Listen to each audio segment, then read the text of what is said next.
दोस्तों, आज हमारे स्टूडियो में एक बहुत ही ख़ास मेहमान मौजूद हैं। पहले आप उनकी आवाज़ सुन चुके हैं हमारे शो पर। आज यहाँ पर साक्षात उनके दर्शन हो रहे हैं।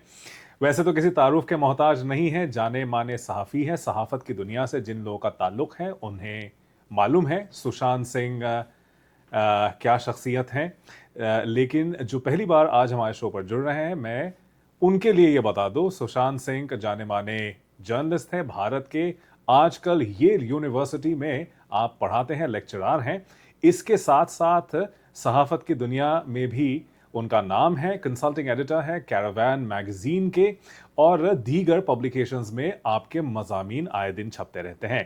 कनाडा में द वॉलरस और टोरंटो स्टार जैसे मशहूर पब्लिकेशंस में भी आपके कॉलम्स छपे हैं और आप किताब भी लिख चुके हैं और एक और नई किताब पे काम भी हो रहा है। ज़्यादा नहीं बताएंगे, आज सुशांत सिंह को हम उनको खुशामदीद कहते हैं और उनसे तवील बातचीत करते हैं ऐसे बहुत सारे मुद्दों पर जिसका वास्ता हिंदुस्तान से है, बर्रे सरहीर से है और कनाडा और अमेरिका से भी है। आइए खुशामदीद कहते हैं। बहुत शुक्रिया सुशांत, आपने वक्त दिया। शुक्रिया आपका मुझे बुलाने के लिए और इतनी ज़रा नवाजी के लिए और इतनी बड़ी बड़ी बातें कहने के लिए। नहीं, हमने सोचा कि स्वागत अच्छे से ढोल जी, नगारों के साथ हो जाए। जी, बिल्कुल। पहली मर्तबा आए हैं और this conversation was in the making for a long time Sushant, और बहुत शुक्रिया आपने हमें वक्त दिया है, क्योंकि ऐसे वक्त में हम ये बातचीत कर रहे हैं जब ईरान में और खाड़ी के देशों में हलचल मची हुई है।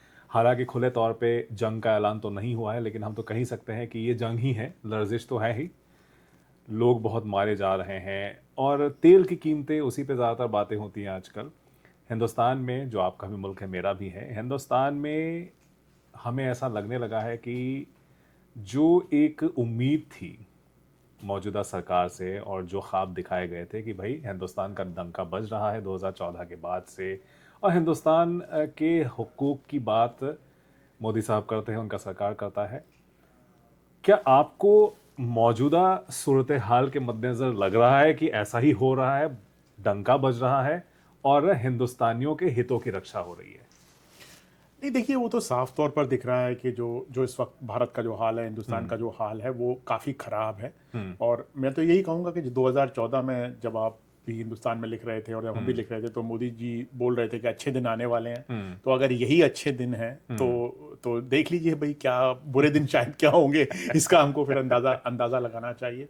देखिए 2 या 3 बातें हैं। एक चीज़ होती है कि आपका जब वक्त बहुत अच्छा चल रहा होता है, तब आप जो करना चाहें उस वक्त सब कुछ मज़े में चलता है। जब नदी का बहाव आपके साथ है, आपने अपनी नाव डाली और नदी के साथ चल रहे हैं। जो नाविक है और जो कैप्टन है शिप का, उसकी तो काबिलियत तब मालूम पड़ती है जब समुंदर में तूफान आता है। तो हमारे जो कैप्टन साहब हैं, जो मोदी जी हैं, उनकी अब मालूम पड़ रहा है कि इनकी क्या एबिलिटीज़ हैं और इनकी कितनी काबिलियत है। तो मुझे लगता है कि काबिलियत तो काफ़ी कम है। आप 36 घंटे पहले, जबकि अमेरिका और इज़राइल ने जब हमला किया, उससे 36 घंटे पहले आप इज़राइल में गए। क्यों गए आप इज़राइल में? आप तेल अवीव में जाकर वहाँ बातें कर रहे हैं। आपने बड़ी-बड़ी बातें की, आपने कहा कि आप इज़राइल के साथ खड़े हुए हैं। आपको क्या पता नहीं था? पूरा वहाँ पर आर्माडा बन रहा था, पूरा उनका सब लोग वहाँ इकट्ठे हो रहे थे। क्या आपकी सरकार में जो लोग हैं, ओहदेदार हैं बड़े, उनको नहीं पता था कि हमला होने वाला है? और अगर नहीं पता था तो हमारी समस्या फिर बहुत बड़ी है। अगर हाँ। आपको पता नहीं तो बहुत बड़ी समस्या है कि भारत इतना बड़ा मुल्क है और उनके बड़े-बड़े ओहदेदारों को ये अंदेशा नहीं था, ये जानकारी नहीं थी। और अगर आपको ये जानकारी थी तो फिर आप वहाँ क्यों गए? क्या आप चाहते थे इज़राइल के साथ खड़ा होना? क्या आप चाहते थे अमेरिका के साथ खड़ा होना? क्यों चाहते थे आप खड़ा होना? क्यों चाहते थे कि आप ये समस्या हो ईरान के साथ खड़ी हो, जिसकी वजह से, जैसा कि आपने कहा, तेल की कीमतें बढ़ रही हैं। हिंदुस्तान में लोगों को गैस का सिलेंडर नहीं मिल रहा है। जो लोग हमारे यहाँ काम करते हैं खाड़ी के देशों में, उनकी समस्या हो रही है। लोग मारे गए हैं, हिंदुस्तानी मारे गए हैं।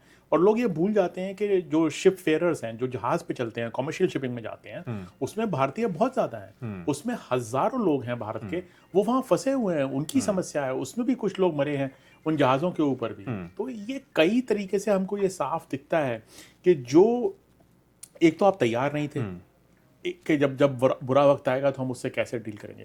आपने पिछले 10-11 साल 12 साल में सिर्फ लफाजी की है, और जैसा कि आपने कहा सिर्फ ख्वाब बेचे हैं, और आपने लोगों को ये बताने की कोशिश की है कि आप बहुत मजबूत हो गया और हिंदुस्तान का डंका बज रहा है और हिंदुस्तान बहुत महान बन गया, और हमसे पहले कुछ नहीं था, कि जो पंडित नेहरू ने इंदिरा गांधी ने किया वो कुछ नहीं था, और अभी जाकर हम एकदम हो गए। पर जब असलियत सामने आई है तो हमको दिख गया कि आपकी असलियत क्या है इस वक्त, और उसका नतीजा जो हमने देखा है वो साफ तौर पे आता है।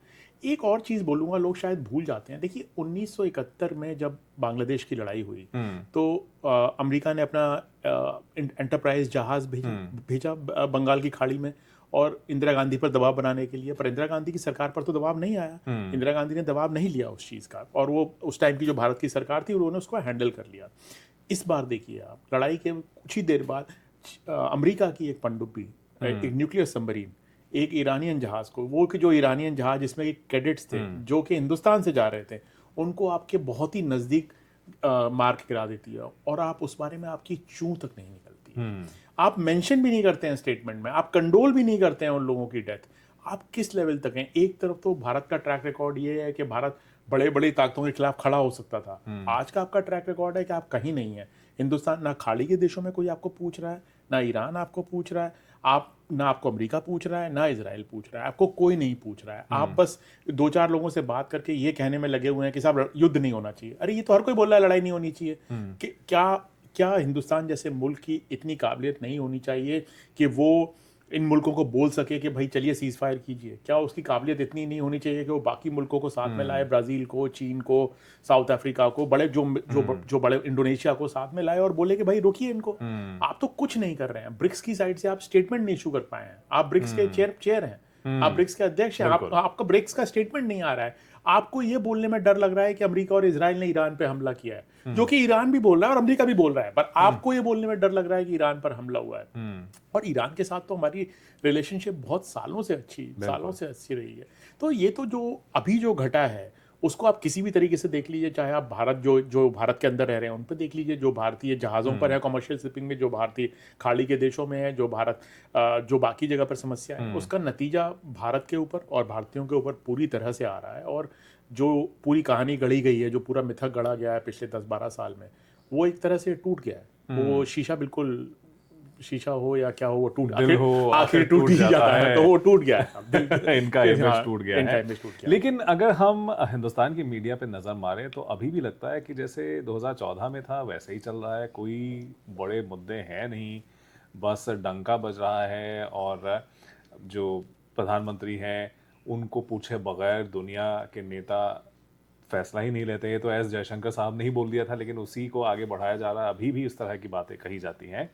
लेकिन जो एक दोस्ती का जो एक जज्बा मोदी साहब ने दिखाया हुआ है दुनिया के अलग अलग देशों के लीडर से, खासतौर पे ताकतवर देशों के लीडरान से। आपने जिक्र किया इजराइल जाकर के बेंजामिन नेतन्याहू को भाई बोल दिया नेतन्याहू ने, लेकिन भाई नहीं बोला, ग्रेट फ्रेंड बोला। तो पता नहीं उसमें कोई मैसेज छुपा हुआ था कि नहीं। लेकिन डोनाल्ड ट्रंप साहब के बारे में बोलते हैं माय गुड फ्रेंड। लेकिन उसके बावजूद एक रिपोर्ट आई है कि एक अमेरिकन मर्सनरी और यूक्रेनियन मर्सनरीज ऑपरेट कर रहे थे, पता नहीं चल रहा था, एनआईए ने धर लिया है उन लोगों को, और रूसियों ने जो है टिप दी। तो आप जो बता रहे थे कि बेखबर है देश, तो हमारे अपने घर में जो हो रहा है वो हमें मालूम नहीं पड़ रहा है क्या? तो इससे किस तरह की दोस्ती हो रही है वो मैं समझने की कोशिश कर रहा था आपसे। देखिए घर के अंदर तो ये हो रहा है कि आप जैसे लोग, मेरे जैसे लोग, जो हम थोड़ा क्रिटिकल आए रखते हैं, जो हमारी शार्प टेक होती है, तो आप उन लोगों के पीछे पड़ रहे हैं। आप तो अपने पॉलिटिकल ओपोनेंट्स के पीछे पड़ रहे हैं, आप जेएनयू के स्टूडेंट्स के पीछे पड़ रहे हैं, आप डीयू के स्टूडेंट्स के पीछे पड़ रहे हैं, आप एनजीओज के पीछे पड़ रहे हैं, आप एक्टिविस्ट के पीछे पड़ रहे हैं। तब अगर आपकी पुलिस और आपकी इंटेलिजेंस एजेंसीज और आपके सारे सरकार का पूरा टारगेट ही ये है कि सोशल मीडिया पर कोई मीम ना आ जाए, कि कोई जेएनयू का स्टूडेंट बात ना कर ले, तो फिर उसका तो नतीजा यही होगा कि जब कुछ असली समस्याएं हैं, जो असली चैलेंजेस हैं, जो असली प्रॉब्लम्स हैं, उस पर आपका ध्यान नहीं जाएगा। आपकी कैपेसिटी तो उतनी है ना, या तो आप उनको जेएनयू के स्टूडेंट्स और ट्विटर के मीम पर लगा दीजिए, इंस्टा के पोस्ट पर लगा दीजिए, या उसको आप जो असली समस्याएं हैं उन पर लगा दीजिए। तो पूरी एनर्जी तो इसी में जा रही है, जैसा आपने कहा, मोदी जी की इमेज को बनाने में, और जो इमेज बनी हुई थी उसको प्रोटेक्ट करने में पूरी ताकत जा रही है। और इस वजह से वो जो भारत के अंदर हो रहा है उस पर ध्यान बिल्कुल नहीं जा रहा है। पर बड़ी बात जो आपने कही, इसका बड़ा मुद्दा अगर हम थोड़ा सा बाहर निकल के इसको देखें तो वो ये है कि अमेरिका जैसी ताकत हमारे मुल्क के नज़दीक आकर, चाहे वो म्यांमार में हो या हिंदुस्तान के बॉर्डर के अंदर हो, ये इस तरह की हरकत क्यों कर पा रही है और हमारी ज़बान क्यों नहीं खुल पाती है। हम क्यों नहीं अमेरिका को बोल पाते हैं कि भाई देखिए ये ठीक नहीं है, कि जो आप कर रहे हैं वो बिल्कुल भी उचित नहीं है, तो ये आपको नहीं करना चाहिए। पर शायद ये बोलने में हमको डर लगता है अमेरिका से। हम अमेरिका के बारे में कुछ नहीं कह पाते हैं। अमेरिका ने ईरान में इतनी बच्चियों को मार गिराया, 150 से ऊपर बच्चियां मार दी। हमसे उनके बारे में कुछ नहीं कहा गया कि देखिए, कंडेम भी नहीं किया। हमने बड़ी मुश्किल से कहा कि बहुत दुखद घटना है, ये नहीं कहा कि हम कंडोल करें या कंडेम करें, वो भी नहीं किया। या जो लड़ाई हुई या जो ईरानी सैनिक मारे गए, तो ये बात तो सही है कि भारत की पहले जो एक ताकत थी कि भारत सही चीज के लिए खड़ा होता है और भारत बोलता है, डरता नहीं है, घबराता नहीं है, वो तो पूरी तरह से कम हुई है। वो तो इसमें तो कोई शक नहीं है कि भारत को भी बोलने में डर लगता है, चाहे वो चीन हो, चाहे वो अमेरिका हो, चाहे वो रूस हो। किसी भी बड़ी ताकत से बात करने में मोदी जी के राज में मोदी जी को बहुत शायद डर लगता है, और कि कुछ पता नहीं क्या हो जाएगा अगर मैं कुछ बोल दिया। मैं यही गुत्थी सुलझा नहीं पा रहा हूँ, क्योंकि देखिए लॉजिकली अगर हम देखें 1950-60s में देश की माली हालत तो खस्ता थी, इतनी ताकतवर तो मतलब नहीं थी जो आज जिस हाल में हम हैं। फौज हमारी बहुत कमज़ोर मानी जाती थी उस दौर में, और उसका हमने खामियाजा भी भुगता 62 में, जो एक हमारे साथ रिवर्स हुआ। उसके बाद फिर धीरे धीरे फिर चीज़ें बेहतर हुई हैं। तो अभी तो देश बहुत ज़्यादा मजबूत है, देखा जाए तो इकोनॉमी बहुत बड़ी इकोनॉमी है, बढ़ रही है, लोग अच्छे हैं, पढ़ लिख गए हैं। उस दौर में जितनी एजुकेशन थी उस हिसाब से काफ़ी हम बढ़े हैं। लेकिन फिर भी जब छोटे हम एपिसोड्स देखते, जैसे बोरिस पेस्टरनैक को निकिता ख्रुश्चोव नहीं जाने दे रहे, नोबेल प्राइज़ नहीं लेने देंगे, हो सकता है निर्वासित कर दें, तो नेहरू इनफैक्ट वो कमिटी बनी लंदन में, अल्डस हक्सली जैसे लोग थे जिन्होंने सदारत दी जवाहरलाल नेहरू को। कहते हैं नेहरू ने फ़ोन पे निकिता ख्रुश्चोव को धमकी भी दी कि अगर आप ये दो चीज़ें बंद नहीं करते हैं तो फिर मैं जाकर के चेयर में बैठ जाऊंगा, फिर आपके खिलाफ ये करूंगा। और ख्रुश्चोव ने चलिए नोबेल प्राइज़ लेने नहीं दिया, लेकिन निर्वासित भी नहीं किया। तो एक उस दौर के एक कोट अनकोट कमज़ोर भारत ने ये कर दिया। अब इतना कुछ फैल गया है हिंदुस्तान, डायस्पोरा इतना पावरफुल है, वो हिम्मत हम क्यों नहीं दिखा पा रहे हैं? क्या आपने इसके बारे में सोचा है? देखिए साहब, हिम्मत तो तब आती है जब आपकी प्रिंसिपल्स हों, वैल्यूज़ हों और क्लैरिटी ऑफ थॉट हो। तो मुझे लगता है कि जब आप पंडित नेहरू की बात करते हैं या भारत की शुरुआत की बात करते हैं, तो एक भले ही हम गरीब हों, भले ही हम अभी अभी पोस्ट कॉलोनियल कंट्री हों उस वक्त, पर एक बहुत क्लैरिटी थी, एक वैल्यूज़ थी, एक विजन था। ये बड़ा क्लियर था कि जो भाई पहले जो दुनिया युद्ध में झोंकी गई सेकेंड वर्ल्ड वॉर में, और जो फाशिज्म का खतरा है उसके खिलाफ लड़ना है, उसको दोबारा नहीं होने देना है, चाहे वो कोरिया में हो, चाहे वो बाकी जगह हो, सुएज में हो। पूरा ये एक प्रोजेक्ट था जिसके अंदर वैल्यूज़ और आइडियाज़ और आइडियोलॉजी बहुत क्लियरली डिफाइंड थी। अभी तो कोई वैल्यूज़ और आइडियोलॉजी और आइडेंटिटी तो कुछ भी डिफाइंड नहीं है। जिस तरह की पॉलिटिक्स, जिस तरह का वर्ल्ड व्यू रहा है, और जो ये ताकतें हैं, मोदी जी आरएसएस में पले बड़े हुए हैं, आपको पता है आरएसएस 1930 के दशक में पूरी तरह से फांसीवादी ताकतों को अपना आइडल मानती थी, चाहे वो इटली में हो, चाहे वो जर्मनी में हो। तो और उन्होंने आज तक उस बात को नकारा नहीं है, कभी उस बात से पीछे नहीं हटे हैं। तो इनकी आइडियोलॉजी तो कभी पीस के लिए नहीं रही है। अगर आप सावरकर की किताबें देखेंगे तो जो वीडी सावरकर हैं, उनकी किताबों में साफ तौर पे ये कहा गया है कि भाई वायलेंस बहुत ज़रूरी है, वायलेंस बहुत ज़रूरी है, माइनॉरिटीज़ को इस तरह से टारगेट करना चाहिए। तो आपकी जो आइडियोलॉजी है और आपका जो वर्ल्ड व्यू है, आपके जो प्रिंसिपल्स हैं, वही सही जगह पर नहीं है। तो हम अब क्यों उम्मीद करते हैं कि वो उसकी वजह से बोलेंगे? तो भारत की जो इज्जत थी, भारत की जो कद्र थी, एक तो नेहरू का कद बहुत ऊंचा था उस वक्त। उन्होंने, क्योंकि आपने हर जगह सुना है, चाहे साउथ अफ्रीका में मंडेला की बायोग्राफी में है, मंडेला बोलते हैं कि भाई गांधी का बहुत असर था पर नेहरू का बहुत था। नेहरू को देख के लगता था कि भाई ये है। और नेहरू की खास बात क्या थी, लोग भूल जाते हैं कि नेहरू अकेले ऐसे विश्व लीडर हैं जो कि दोनों चीजें थी।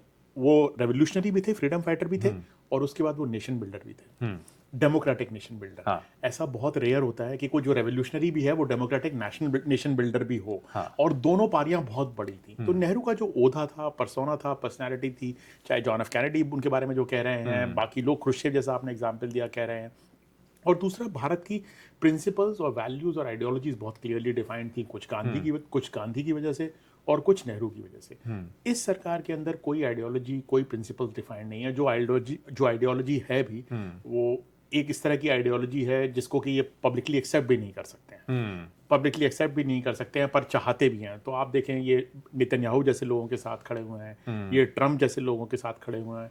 इनको अमेरिका के अंदर डेमोक्रेटिक पार्टी से प्रॉब्लम है, इनको कनाडा के अंदर ट्रूडो की सरकार से प्रॉब्लम है, इनको लेबर पार्टी से प्रॉब्लम है अमेरिका ब्रिटेन के अंदर। तो इनकी तो समस्या ही बड़ी बड़ी अजीब है। ये चाहते हैं उस तरह की ताकतों को, दक्षिणपंथी ताकतों को, बिल्कुल कंजर्वेटिव फोर्सेस को सपोर्ट करना, पॉलिटिकल फोर्सेस को। पर वो जो ताकतों का जो व्यू है, चाहे वो रेस के ऊपर हो, चाहे वो बाकी मुद्दों पर हो, वो तो भारत के सपोर्ट में नहीं है। वो तो, और आपने देखा जैसे ट्रम्प भारत के बारे में बात करते हैं या बाकी लीडर जो भारत के बारे में बात करते हैं। तो सार आपके सवाल का जो है, और उसका जो मेरा छोटा सा जवाब है, वो यही है कि एक तो force of personality, Modi ji की पर्सनालिटी, वो अभी क्या कहूँ, मतलब वो नेहरू के तो चरणों की धूल भी नहीं है और नेहरू के पैरों की धूल भी नहीं है। और दूसरी चीज़ ये है कि जो इनको ना आइडियोलॉजिकल क्लैरिटी है, ना प्रिंसिपल्स की क्लैरिटी है, ना इनका वैल्यू सिस्टम ठीक है, और शायद इसी वजह से नेशनल इंटरेस्ट को भी ठीक से डिफाइन नहीं कर पा रहे हैं। तो जैसे देखिए, इनकी फॉरेन पॉलिसी क्या है कि साहब मैं जाऊंगा, किसी से गले मिलूंगा और भारत ठीक हो जाए। ऐसे नहीं होता है, मुल्क ऐसे काम नहीं करते हैं। मुझे एक भारत के बहुत सीनियर राजनयिक ने ये बात बताई कि भाई शी को ये बहुत बुरा लगा कि पर्सनल मीटिंग में इस तरह से बात की उन्होंने। तो उनके जो शी के असिस्टेंट थे, उन्होंने इस भारतीय राजनयिक को बोला कि देखिए साहब, आप ऐसे हमारे जनरल सेक्रेटरी के साथ आप ऐसे पॉइंट बिना पहले डिस्कस किए रेज नहीं कर सकते हैं।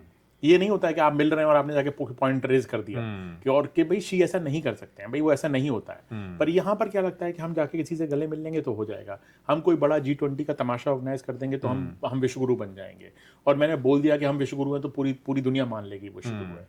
तो एक तरह का धोखा अपने आप को भी दिया गया है, एक तरह का धोखा देश को भी दिया गया है, और इसकी वजह से जो समस्या है उसका नतीजा अब जो आप कह रहे हैं वो हमको दिख रहा है। इसलिए लेकिन इसमें जो एक काउंटर आर्गुमेंट दिया जाता है, इनफैक्ट मैं आज मनीष तिवारी का भी स्टेटमेंट देख रहा था, उन्होंने कहा कि भाई ये तो हमारी लड़ाई है नहीं, ईरान में जो हो रहा है इससे दूर ही रहा जाए, और सरकार जो कर रहा है ठीक ही कर रहा है।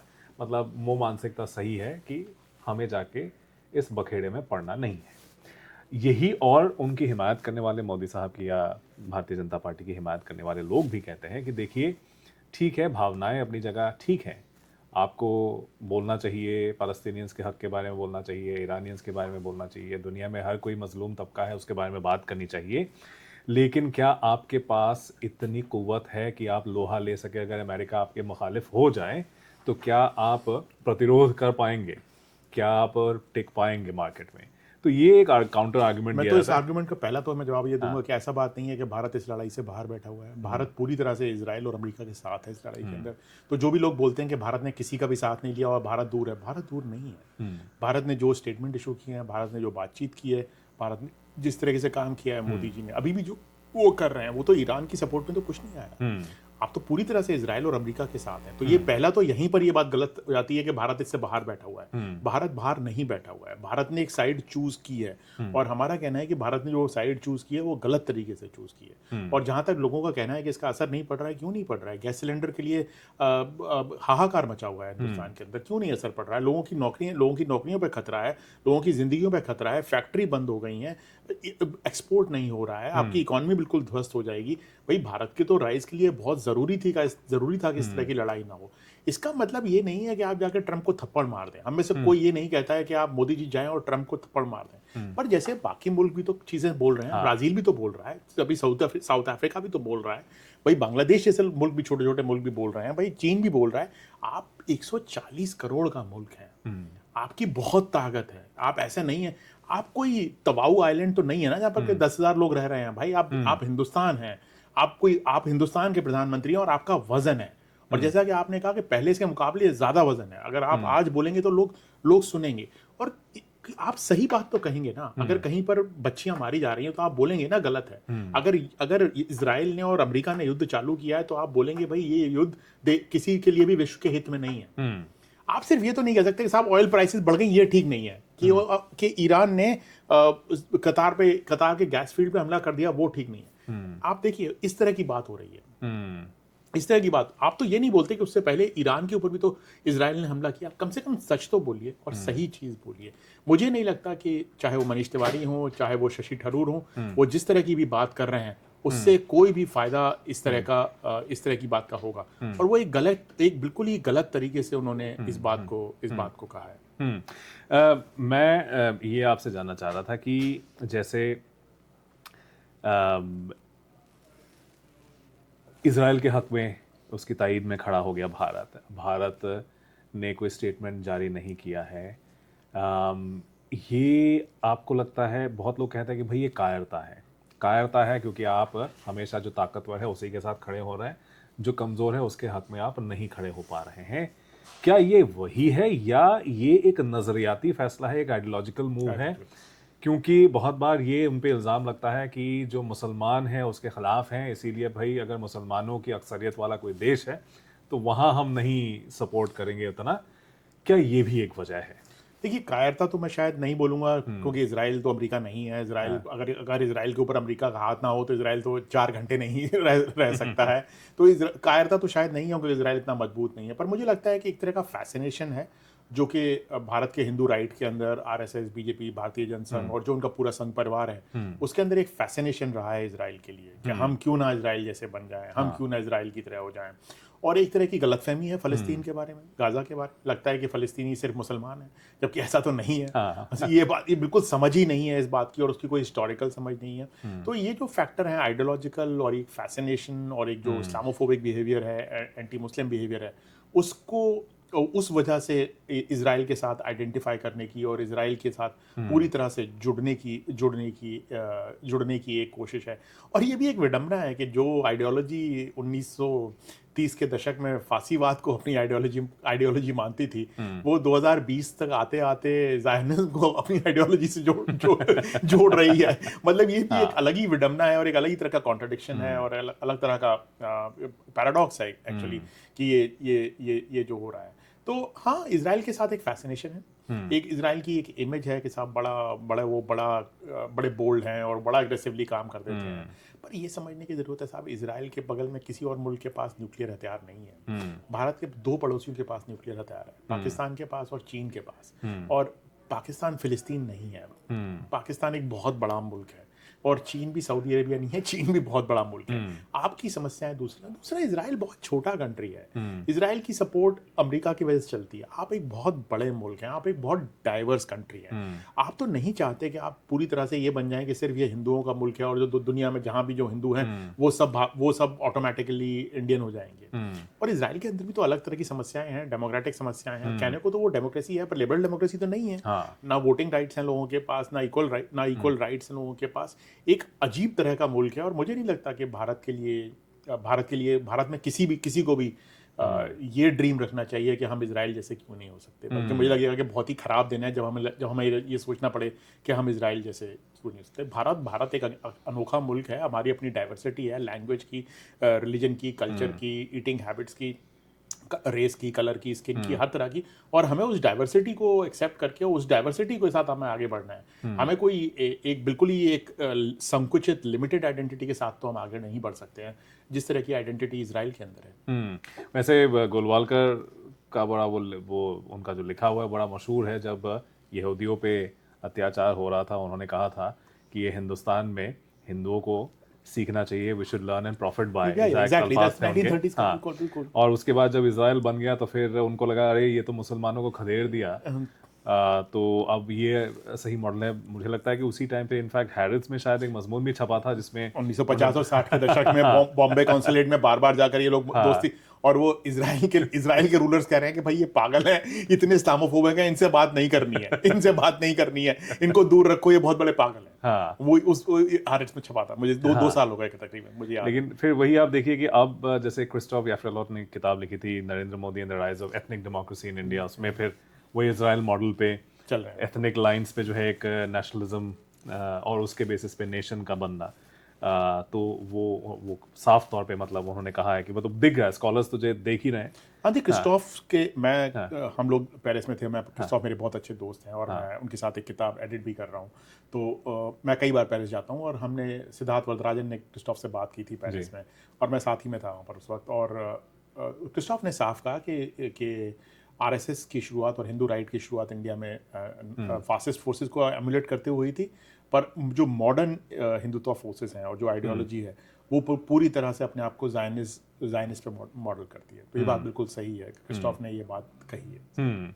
तो ये फिर हमारे मल्टी एथनिक डेमोक्रेसी के लिए क्या संकेत लेके आ रहा है कि हम देख रहे हैं, चलिए अब एक तो बहुत लोगों को बहुत भरोसा है इलेक्टोरल सिस्टम पे कि देखिए हम हरा देंगे, कभी ना कभी तो कांग्रेस पार्टी आएगी या फिर जो नॉन बीजेपी फोर्सेस हैं वो तो कभी आएंगे।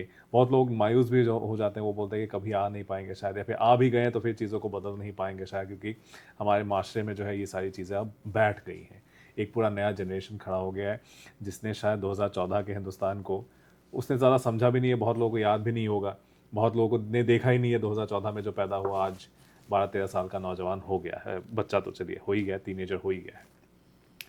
तो क्या ये आपको लगता है, क्योंकि आप वहाँ पे भी रह के आप देख चुके हैं, खामियाजा भी आपने भुगता है उस वजह से, अब आप बाहर आ गए हैं नॉर्थ अमेरिका में बैठ के, आप थोड़ा सा ज़्यादा शायद और भी पर्सपेक्टिव आपका क्लियर हो गया बिकॉज आप एक बर्ड्स आई व्यू देख सकते हैं, तो क्या आप भी ऐसे मायूस हैं जो बहुत लोग कहते हैं कि भाई चीज़ें नहीं बदल सकती, इलेक्ट्रल डेमोक्रेसी का अब पता नहीं क्या होगा, उसके रास्ते ये जाएंगे या नहीं?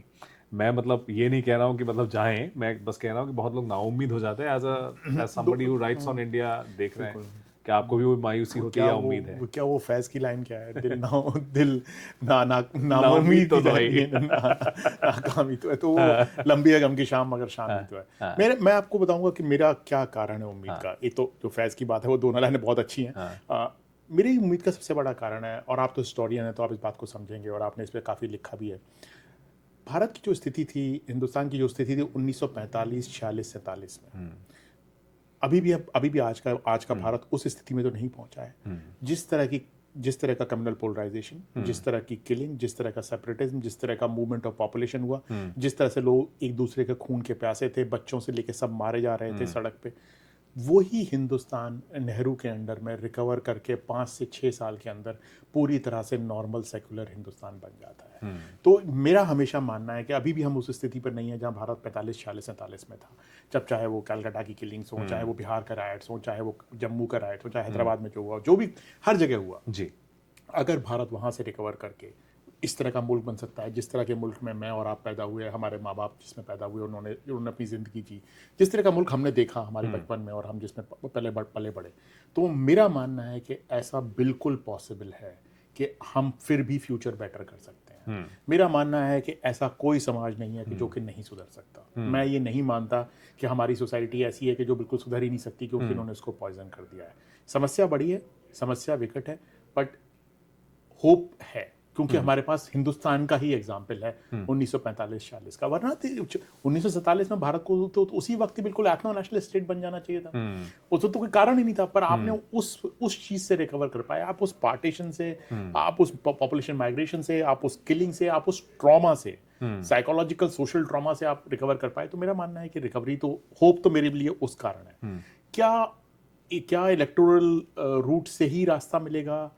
आइडियली देखिए, as a democratic people who we believe in democracy, so we would want to believe that. पर जो हुआ है, जो एसआईआर के साथ हुआ है, जिस तरह से इलेक्शन कमीशन में लोगों को चुना गया है, जिस तरह से बीजेपी को ही सारे पैसे मिल रहे हैं इलेक्शन लड़ने के लिए, कैंपेन्स के लिए, जिस तरह से एडमिनिस्ट्रेटिव मशीनरी है, जिस तरह से आपने कहा गोदी मीडिया है जो कि बिल्कुल मोदी जी की गोद में बैठा हुआ है, उन सारी समस्याओं की वजह से जो क्या हुआ है कि लेवल प्लेइंग फील्ड नहीं है। कि ये तो है नहीं कि दोनों टीमें बराबर में खेल रही हैं। एक टीम के लिए तो गोल आपने 6 इंच का बनाया है, एक टीम के लिए गोल आपने 6 फुट का बनाया है, तो उसके बाद आप ये नहीं कह सकते कि इसने गोल नहीं मारा है। तो एक तो लेवल प्लेइंग फील्ड नहीं है, उसकी वजह से बहुत बहुत बड़ी समस्या है।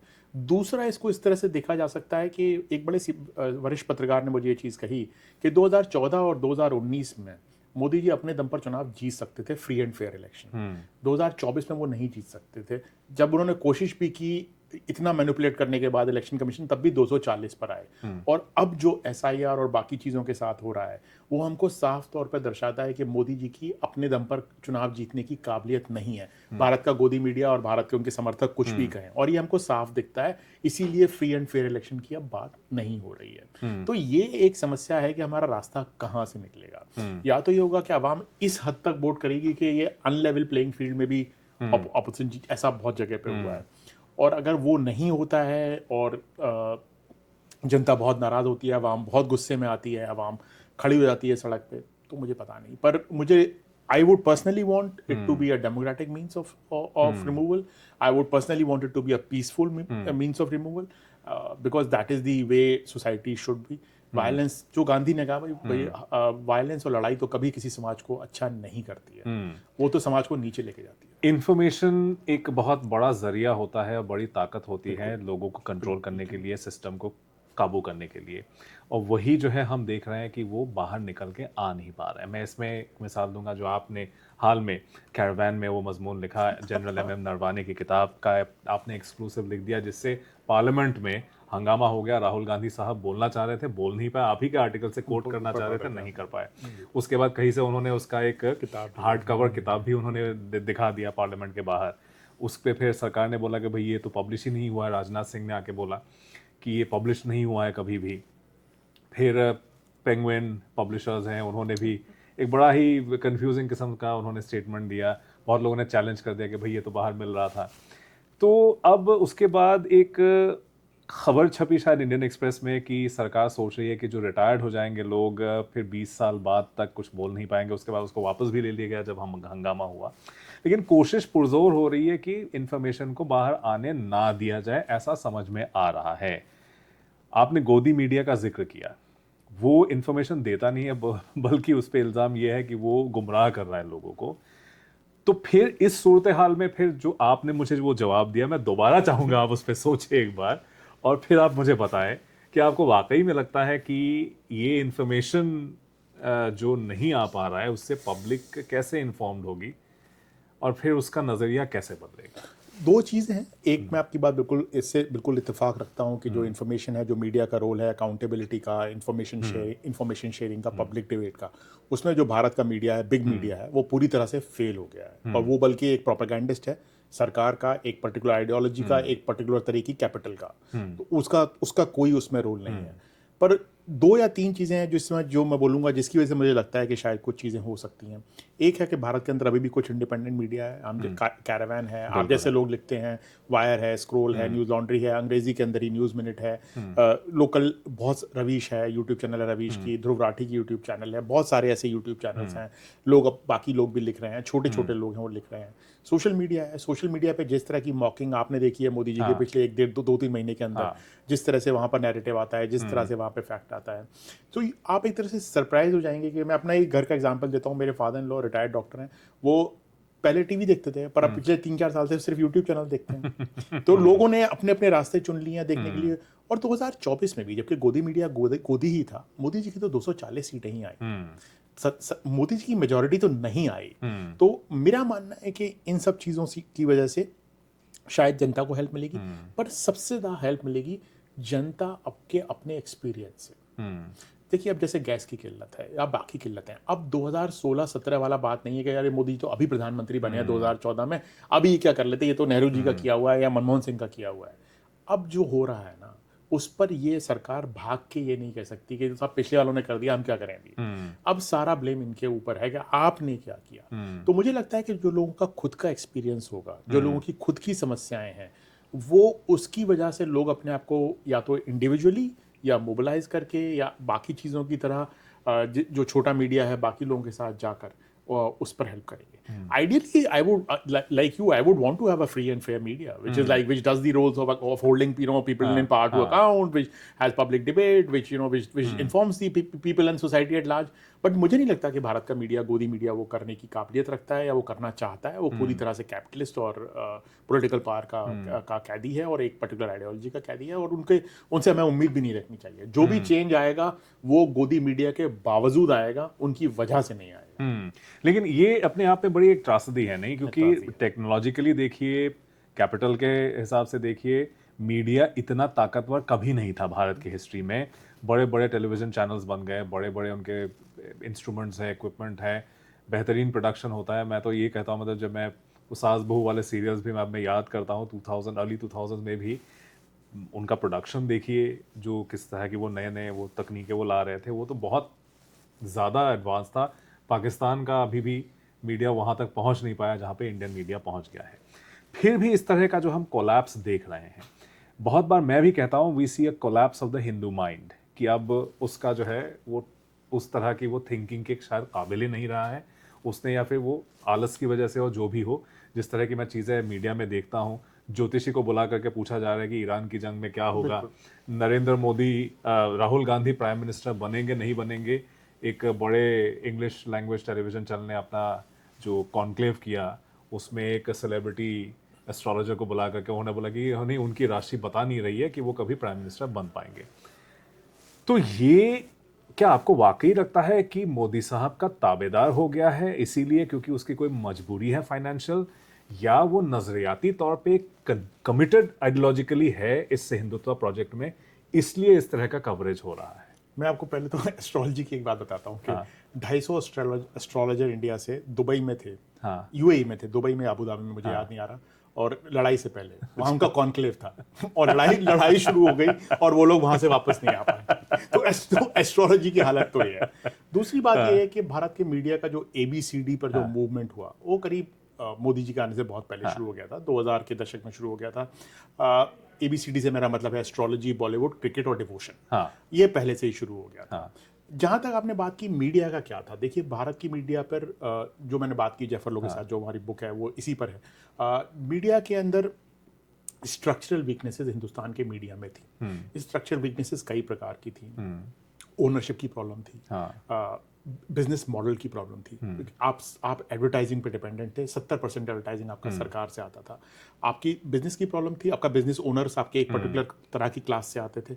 आपकी बिजनेस मॉडल की प्रॉब्लम थी, और आपका जो सोशल स्ट्रक्चर था न्यूज रूम का वो पूरी तरह से हिंदू अपर कास्ट मेल था। उसके अंदर ना दलित थे ना ट्राइबल से। आपने अपनी पूरी जिंदगी में किसी दलित ट्राइबल को नहीं देखा होगा। मैंने कैरवान में जाके देखा, उससे पहले हमने कहीं नहीं देखा था।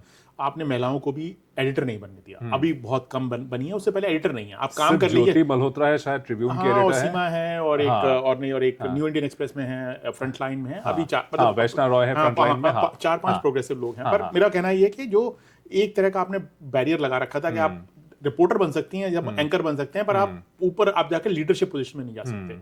और दलित, मुस्लिम, ट्राइबल तो आप छोड़ ही दीजिए, मतलब आप बन ही नहीं सकते हैं किसी तरीके से। तो आपका सोशल स्ट्रक्चर न्यूज रूम का, आपकी बिजनेस मॉडल, आपका बिजनेस मॉडल और आपका ओनरशिप स्ट्रक्चर, उन तीनों की वजह से एक पर्टिकुलर वल्नरेबिलिटी क्रिएट हो गई थी मीडिया के अंदर। और जब मोदी जी आते हैं तो उन्होंने वही किया जो उन्होंने 2002 में या 3 में BBC को कहा था कि मेरी, अगर BBC की डॉक्यूमेंट्री में उन्होंने 2002 के बाद कहा था कि अगर कोई गलती मेरे से हुई है तो सिर्फ एक ही हुई है कि मैंने मीडिया को कंट्रोल नहीं किया। तो उन्होंने कहा कि, और उन्होंने 2014 के बाद आके इस वल्नरेबिलिटी को, इस वीकनेस को पूरी तरह से वेपनाइज कर दिया। और उसके बाद जो आप कहते हैं कि मीडिया क्या है, अगर आप देखें, अगर आपका मीडिया का अगर ओनरशिप स्ट्रक्चर उस तरह का है कि कैपिटलिस्ट क्लास है पूरी, तो वो तो क्रोनिज्म के साथ है। उनको डरने की बात नहीं है कि उसमें से हो सकता है कि 10% लोग डर की वजह से कर रहे हो, पर बाकी तो इसलिए कर रहे हैं। दूसरा, अगर आपका पूरा स्ट्रक्चर जो उसका मीडिया का हिंदू अपर कास्ट मेल है, आपका लीडरशिप स्ट्रक्चर, तो उनका तो एक आइडियोलॉजिकल कोहेरेंस है, अलायंस है उसके साथ काफी हद तक।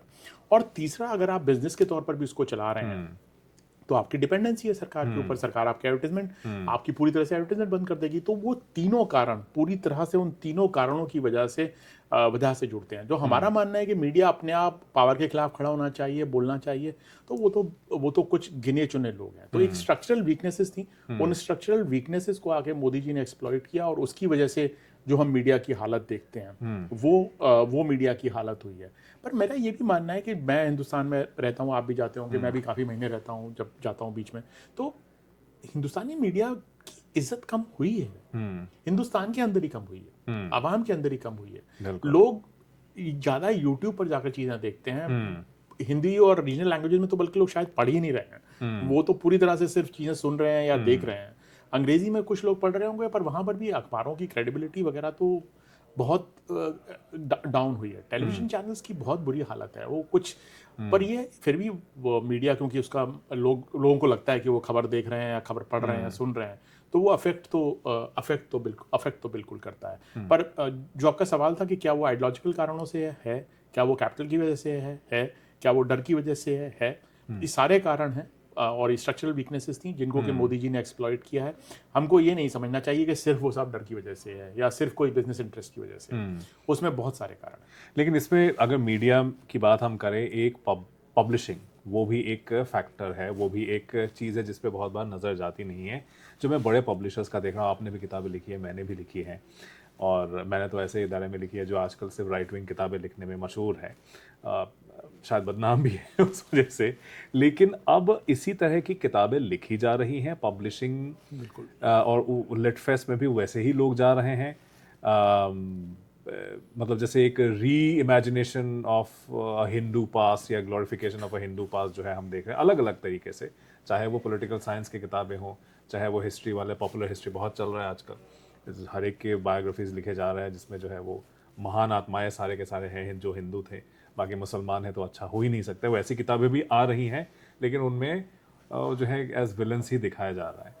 तो ये भी एक एंगल है, मैं चाह रहा था कि आप इस पर कमेंट करें कि पब्लिशिंग इंडस्ट्री, बहुत लोग कहते हैं अरे चल नहीं रहे, कॉपीज जा नहीं है, लेकिन ये बेस्ट सेलर्स होए जा रहे हैं, ये किताबें बेस्ट सेलर्स होए जा रहे हैं। एटलीस्ट कहाँ तो जा रहा है कि 10,000 कॉपीज जा रहे हैं तो फिर बेस्ट सेलर। मुझे तो ऐसा नहीं लगता मनी के ये बेस्ट सेलर्स हो रहे हैं किताबें इस तरह की। मुझे कोशिश के सरकार की कोशिशों के बावजूद भी नहीं हो रही है। पर देखिए अब तो हम तो उस स्थिति में हैं जहाँ पर लोग किताबें आपकी ये कह रही हैं, एनसीईआरटी की किताबें अगर ये कह रही हैं कि राणा प्रताप ने अकबर को हरा दिया, तो फिर हम अब इसमें आप री इमेजिनेशन, ये तो री नैरेटिवाइजेशन भी नहीं है, ये तो मतलब आप फैक्चुअली आप गलत चीजें आप गलत बातें कर रहे हैं। तो एक तरह का एक पूरी कोशिश है, पर वो तो एक पूरा स्टेट का प्रोपेगेंडा है। पब्लिशिंग तो इसका एक बहुत, पब्लिशिंग इंडस्ट्री उसका एक बहुत छोटा हिस्सा है, पर एक वो स्टेट प्रोपेगेंडा है जिसके अंदर आपकी स्कूल बुक्स, आपकी स्कूल टेक्स्ट बुक, आपकी कॉलेज टेक्स्ट बुक्स, वो पूरी तरह से उस तरह के नैरेटिव, और मुझे लगता है कि वो शायद जो पब्लिशिंग में पॉपुलर हिस्ट्री वगैरह की किताबें हैं उससे भी ज़्यादा खतरनाक है जो पब्लिकेशन में हो रहा है। पब्लिशिंग के अंदर समस्या तो है, बिल्कुल है। आप जैसा आपने कहा कि भाई हिंदुस्तान के नामी चीन पब्लिशर भी इस तरह की चीज़ें छाप रहे हैं जिस पे कि उनको शर्म आनी चाहिए, और शायद आज से 10 साल पहले वो इस किताबें कूड़े में फेंक देते अगर कोई मैन्यूस्क्रिप्ट उनको वो भेजता। ये बात तो आपकी बिल्कुल सही है, पर मुझे लगता है कि ज़्यादा बड़ी समस्या स्कूल टेक्स्ट बुक्स और उस वजह से है, और ज़्यादा समस्या OTT और फिल्मों की वजह से भी है, जो कि पॉपुलर कल्चर के अंदर हिंदुस्तान के अंदर किताबें कितनी पढ़ी जाती हैं। मुझे नहीं पता कि आपकी किताब कितनी बिकी, पर आपको पता है कि हिंदुस्तान के अंदर 5,000 कॉपी बिकने पे बेस्ट सेलर हो जाती है। अंग्रेजी की नॉन फिक्शन बुक अगर आपकी 5,000 बिक जाए तो बेस्ट सेलर है, 10,000 हो जाए तो ब्लॉकबस्टर है। तो यार 140 करोड़ की आबादी में 5,000 किताबें तो नहीं है। मुझे लगता है ज़्यादा असर फिल्मों का, ज़्यादा असर OTT का, ज़्यादा असर यूट्यूब पे जिस तरह का प्रोपेगेंडा चल रहा है हिंदू राइट की वजह से, जिस तरह से सोशल मीडिया पर प्रोपेगेंडा चल रहा है, उससे the massaging of the mind is much tougher. क्योंकि ऑब्जेक्टिवली तो जब आप यहाँ पढ़ाते हैं या पढ़ते हैं, मैं पढ़ाता हूँ, लिखता हूँ, हमें तो कोई भी उन किताबों के बारे में बात नहीं करता जो किताबें हिंदुस्तान के अंदर आज छप रही हैं। यहाँ तो कोई नहीं बोलता ऑब्जेक्टिवली कि राणा प्रताप ने अकबर को हरा दिया, या Mughals were not the greatest empire, या मुगल्स ने तो एक्सप्लॉइट नहीं किया। मुगल तो कुछ लेके नहीं गए ना भारत से कुछ लेके तो नहीं गए ना भाई, वो तो हिंदुस्तान के अंदर ही रहे और हिंदुस्तान के ही बन के रहे। वो तो अंग्रेज नहीं थे, वो तो कॉलोनाइजर्स नहीं थे। तो ये बातें तो बाहर तो कोई नहीं कह रहा है, और शायद हिंदुस्तान के अंदर भी एक बिल्कुल मुझे लगता है एक पाकिस्तानाइजेशन हुआ है हिंदुस्तान का काफ़ी हद तक। जो पाकिस्तानाइजेशन हुआ, जो जिया के बाद पाकिस्तान की टेक्स्ट बुक के साथ किया गया, पाकिस्तान स्टडीज़ प्रोग्राम के साथ किया गया, पाकिस्तान को एक बिल्कुल ही एक ऑल्टरनेटिव हिस्ट्री क्रिएट करके दे दी गई, वो अभी हमारे यहाँ जिया वाला वक्त प्ले आउट हो रहा है। पाकिस्तान का तस्वुर कब हुआ? जब मोहम्मद बिन कासिम आए 711 AD में, है ना? तो पाकिस्तान स्टडीज में वो वही और इंडस वैली सिविलाइजेशन है ही नहीं। और मतलब वो इकबाल की जो स्पीचेस है वो डिस्टॉर्ट कर दी। पाकिस्तान रेजोल्यूशन एडिट कर दिया आपने अलग तरीके से टू मेक इट साउंड कि भाई इस वजह से हुआ। आप बात ही नहीं करना चाहते कि जिन्ना के बारे में, कि जिन्ना एक्चुअली क्या थे, जिन्ना की एक ही तस्वीर डाली जाएगी। तो पाकिस्तान स्टडीज प्रोग्राम की वजह से मुझे नहीं पता आपने ये महसूस किया नहीं किया, पर मुझे कितने लोगों ने ये बोला कि जो लोग जिया के पीरियड के बाद जो लोग पाकिस्तान के सरकारी स्कूलों में पढ़ के आए, उनके लिए विदेश में आकर एडमिशन लेना यूनिवर्सिटीज़ के अंदर बहुत मुश्किल हुआ। और कुछ लोगों को तो बड़ी प्रॉब्लम हुई इस बात से कि जब वो आके पढ़े तो उन्होंने कहा हमें तो कुछ बिल्कुल उल्टा ही पढ़ाया गया था। वो तो बिल्कुल घबरा गए ये सब देख के। और उसका नतीजा क्या हुआ, पाकिस्तान से अब जब आपके साथ के यहाँ भी लोग होंगे, नॉर्थ अमेरिका में आप देखते होंगे, तो मैक्सिमम लोग O लेवल, A लेवल या IB करके आ रहे हैं, पाकिस्तानी स्टेट बोर्ड से नहीं आ रहे हैं। और मुझे लगता है कि भारत के अंदर भी यही प्रॉब्लम होने वाली है कि जितने भी इंडिया के, मैं जब येल में पढ़ाता हूँ तो मैक्सिमम स्टूडेंट मुझे देखते हैं कि IB के ही होता है कि, और वो समस्या और बढ़ती जाएगी जैसे जैसे आपका CBSE बोर्ड, ICSE बोर्ड, आपके स्टेट बोर्ड्स बिल्कुल ख़राब हो जाएंगे और इस तरह की चीज़ें पढ़ाएंगे तो लोग बिल्कुल विदेशी बोर्ड्स की ओर भागेंगे जो आपका एलीट है, जिससे कि वो कहीं और जाकर एजुकेशन ले पाएं। तो उस तरह से एक तरह से ये पाकिस्तान वाली प्रॉब्लम हमारे अंदर बहुत जल्दी, पाकिस्तान ने तो धीरे धीरे किया, हम बहुत तेजी से कर रहे हैं उस चीज़ हम 12 साल में ही जो है हम हाँ वो जिया के पीरियड से जो शुरू हुआ वो हम कर रहे हैं। तो Pakistan studies is a perfect example of what can go wrong and what India is trying to do. एक आई थिंक न्यूज़ लॉन्ड्री में बहुत अच्छा आर्टिकल छपा था कुछ साल पहले, मैं आ गया था यहाँ पे, लेकिन शायद मैंने तब देखा था कि किस तरह से आरएसएस के सरस्वती शिशु मंदिरों में किस तरह से हिस्ट्री पढ़ाया जाता है कि रशिया भी पहले हिंदू था, ये था, और मतलब सारे लोग जो हिंदू थे एक किस्म का जो है मिथिफिकेशन हो गया है। गुजरात की स्कूल टेक्स्ट बुक्स के अंदर मनी ये होता है कि जो काले लोग हैं वो काली रोटी की तरह जल गई थी रोटी जब भगवान रोटी बना रहा था, जो गोरे लोग हैं वो रोटी कच्ची रह गई थी, तो जो सिर्फ ब्राउन पीपल हैं वो रोटी बिल्कुल परफेक्ट सेकी गई है। This is ultimate racism, this is in school text books in Gujarat, in the state run schools in Gujarat. So we are actually we are dealing with biases which are deeply rooted and they have been exploited and they've been created. हमारे यहाँ तो हर चीज़ की है, वो अखंड भारत में भी देख लीजिए, आपके तिब्बत भी हमारा हिस्सा था भाई। भारत को तो खंड सबसे you know this, सबसे बड़ा भारत को जिसने जोड़ा, हिंदुस्तान को बनाया है, वो तो औरंगजेब है। सबसे ज्यादा इलाका तो औरंगजेब के अंदर में था।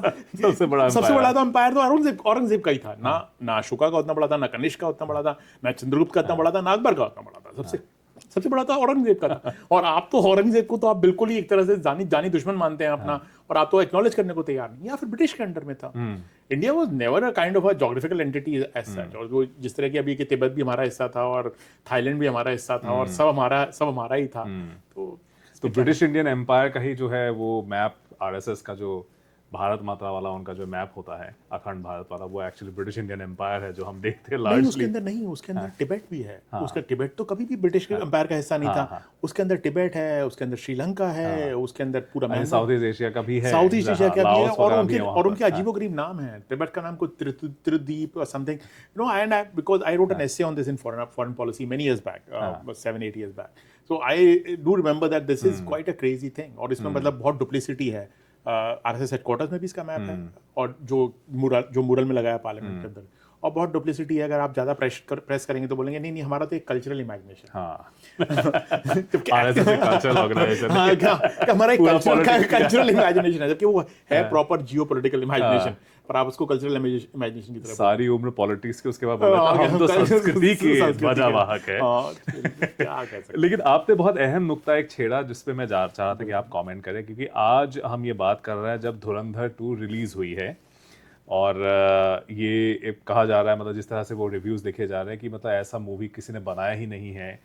तो ये पार्ट 1 में जो क्रिटिसिज्म हुआ, मुझे लग रहा है कि पार्ट 2 में इससे शायद ज़्यादा ही हो, क्योंकि ये शायद और भी ज़्यादा उन्होंने कुछ देखा, मैंने देखी नहीं है, लेकिन मैंने सुना ही है जो इंडिया में रिव्यूज आ रहे थे।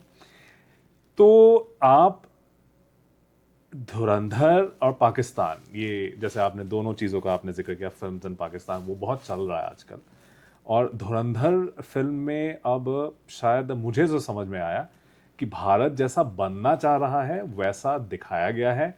एक्चुअल में जैसा है वो ईरान वाले मामले में हमने देख लिया, या फिर रूस ने अलर्ट कर दिया तो जाके एनआईए ने जो है लोगों को जो है गिरफ्तार कर लिया। तो एक्चुअल में हकीकत हमारी वो है, लेकिन धुरंधर के ज़रिए शायद, या ऐसी फिल्मों के ज़रिए शायद ऐसा एक ख्वाब दिखाया जा रहा है कि आगे चल के हम ऐसा हो सकते हैं, या पास में थे, एक्चुअली दिखा तो पास में ही है, रियल इवेंट्स के साथ उन्होंने थोड़ा सा खेला है।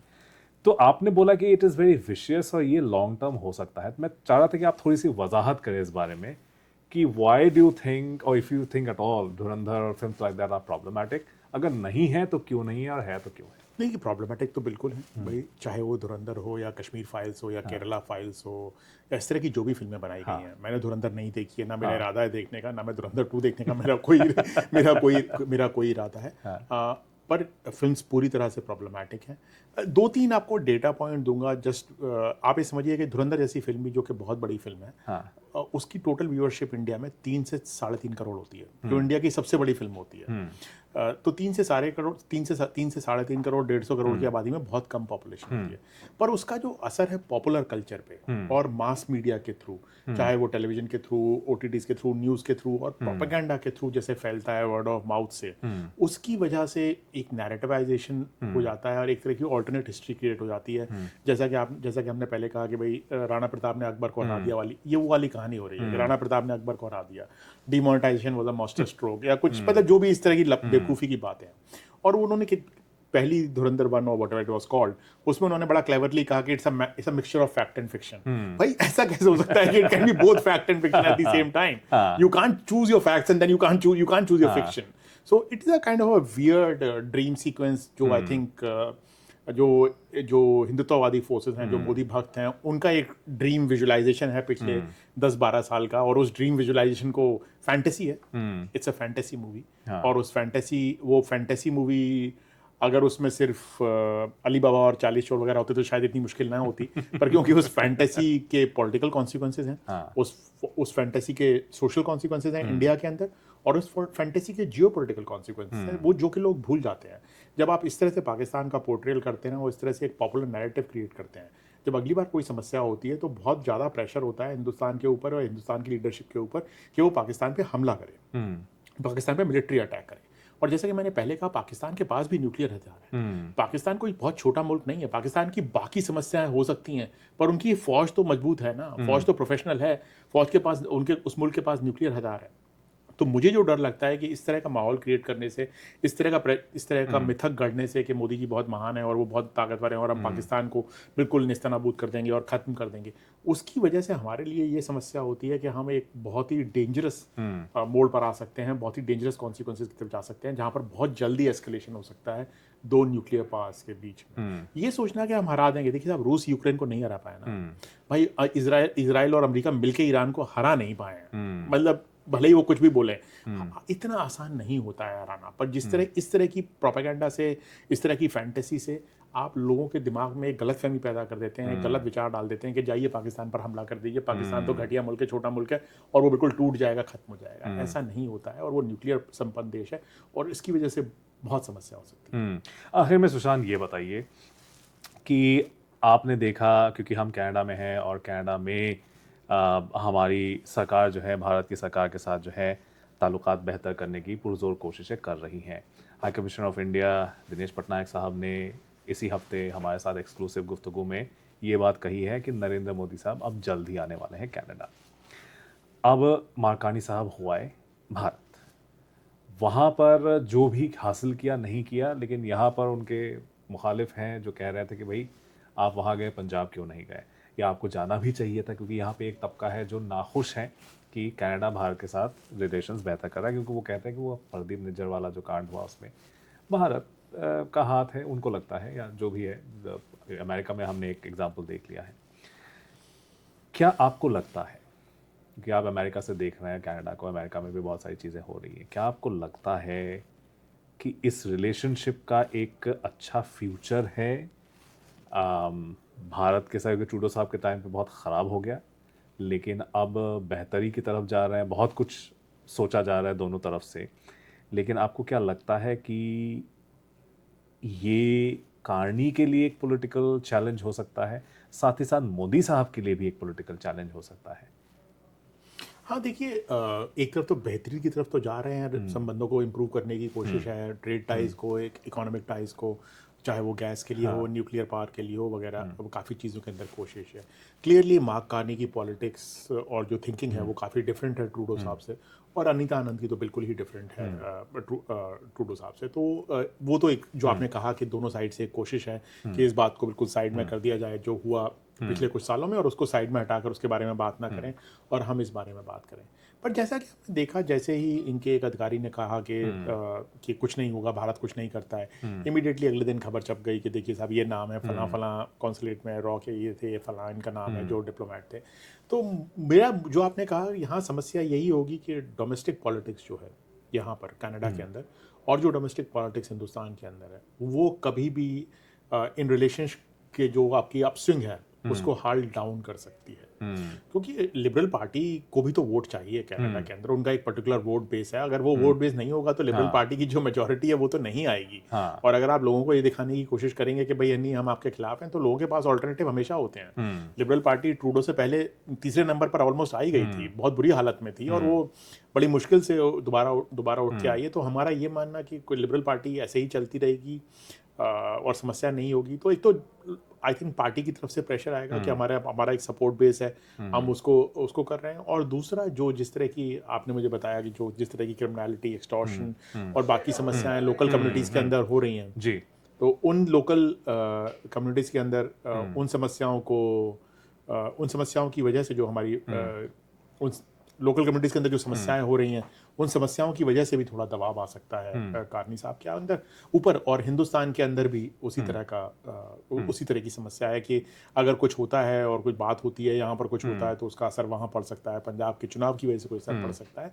तो समस्या है, हालात जो अभी तो चीज़ें सुधर रही हैं, बेहतर होने की कोशिश कर रही हैं, पर समस्याएं जो कोर इश्यूज हैं वो हटे नहीं हैं, और वो कोर इशू कभी भी फट सकते हैं।